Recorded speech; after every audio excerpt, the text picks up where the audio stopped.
শুভ দুপুরের শুভেচ্ছা নিয়ে আমি সুচরিতা তোমাদের সামনে চলে এসেছি আজকে আরও একটা নতুন রেসিপি নিয়ে, যার জন্য আমার লেগেছে মুসুরির ডাল।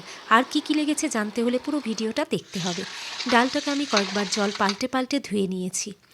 সেই সাথে কুচিয়ে নিয়েছি আমি পেঁয়াজ, রসুন আর টমেটো। এরপর কড়াইতে ডালটা দিয়ে তাতে পেঁয়াজ, রসুন, টমেটো কুচি অ্যাড করে দিয়েছি দুটো কাঁচা লঙ্কা আর দিয়েছি স্বাদমতো নুন। এরপর অ্যাড করলাম সজনে ডাঁটা, তার সাথে দিলাম সর্ষের তেল।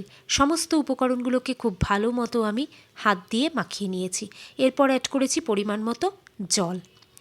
গ্যাসটা অন করে দিয়েছি, কড়াইটা বসিয়ে দিয়েছি। একটু ফুটে উঠলে তাতে দিয়েছি হলুদ গুঁড়ো। ডালটা 10 মিনিটের মাথায় গলতে আরম্ভ করেছে এবং দেখো আমি খুন্তি দিয়ে নাড়িয়ে নাড়িয়ে দেখিয়ে দিয়েছি যে ডালটা ঠিক কী পরিমাণে গলেছে।